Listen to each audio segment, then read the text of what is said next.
Bonjour à tous et bienvenue au Jardin des Plantes dans ce cadre exceptionnel où nous avons l'honneur d'accueillir Claude Ponty. Merci Claude et bonjour. Bonjour. Merci de nous accorder une interview. Alors, vous êtes un artiste plutôt complet, je dirais, aux multifacettes. Et en 2013, naît le Poussin, en fait, une des plus célèbres structures végétales en fait, du Jardin des Plantes. Alors pourquoi tout d'un coup cet intérêt pour les structures végétales Alors l'intérêt pour les structures, c'est parce que les gens du Jardin des Plantes et du SEV, le service des espaces verts de Nantes, sont venus me contacter et me demander si je voulais bien travailler avec eux. Évidemment, la réponse a été oui. Et le Poussin, c'est parce que depuis mon premier livre, il y a des poussins dans mes livres. En raison d'une décision unilatérale du Poussin, l'Assemblée générale des 1000 Poussins se tiendra dans leur nid à l'orangerie. Votre attentive attention, s'il vous plaît. Il est dangereusement dangereux de ne pas se livrer à une batailleuse bataille de poussins dans leur nid. Donc j'ai certains livres où il n'y a que des poussins.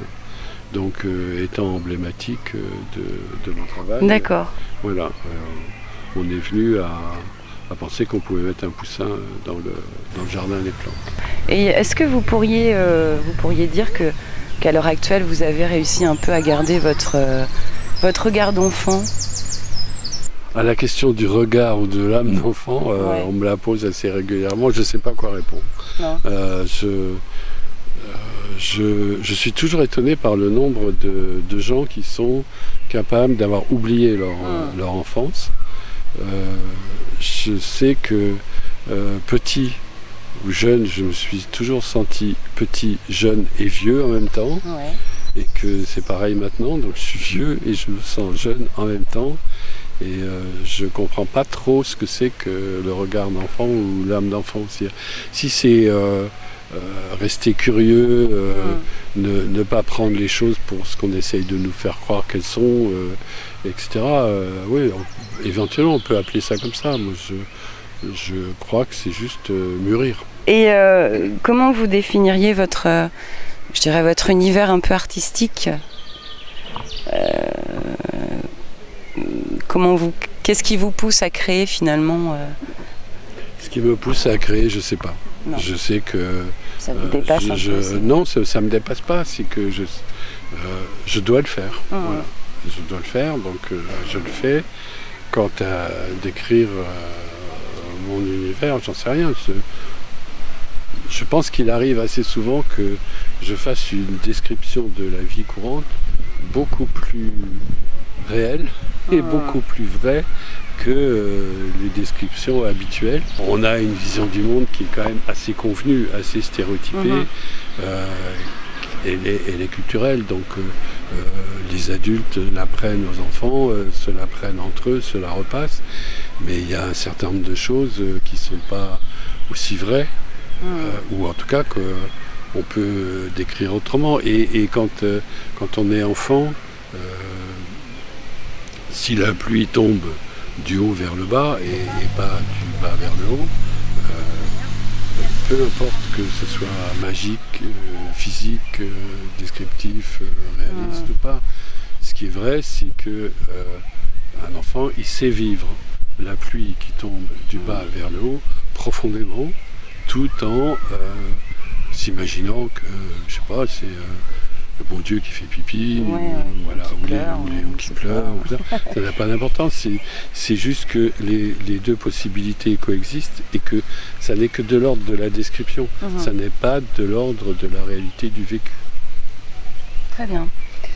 Et en 2015, donc là pour cette année par rapport à l'inauguration demain, donc vos créations cette année sont, vous avez tenu à ce que le public puisse jouer, je crois, avec avec vos œuvres? Tout seul, hein, non, non, j'imagine. C'est quelque chose qui... Non, mais c'est bien de poser la question comme ça parce que ça me permet de dire que c'est quelque chose d'extrêmement important de comprendre que je peux toujours faire des dessins aussi beaux que je veux s'il n'y a pas derrière une équipe extrêmement intelligente et extrêmement capable pour à tous les niveaux de réaliser des choses, ça ne marchera pas. Donc par exemple, il faut voir qu'un poussin couché, comme ça, c'est d'abord une très grosse structure en métal qui est faite par les métalliers, qu'ensuite il y a un habillage de différents grillages pour créer des épaisseurs dans lesquelles on va mettre de la terre, de la tourbe, du terreau, et qu'il faut que soit inclus là-dedans le système d'arrosage interne goutte à goutte pour que les plantes vivent. Il faut que tout ça tienne, donc il y ait des renforts de structure. Et après, une fois que la terre et le terreau, les mélanges ont été mis, il faut planter chaque petit plant un par un.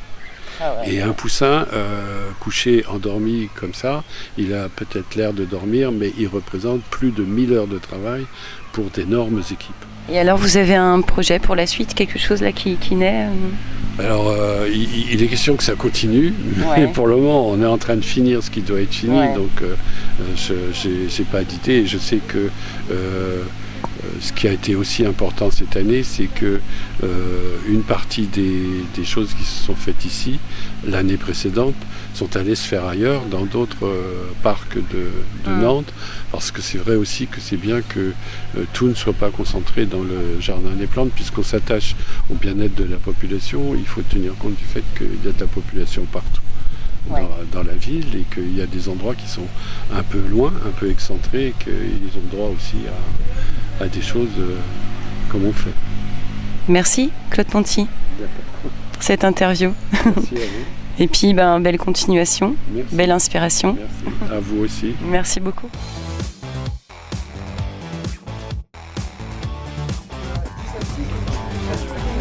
D'art contemporain.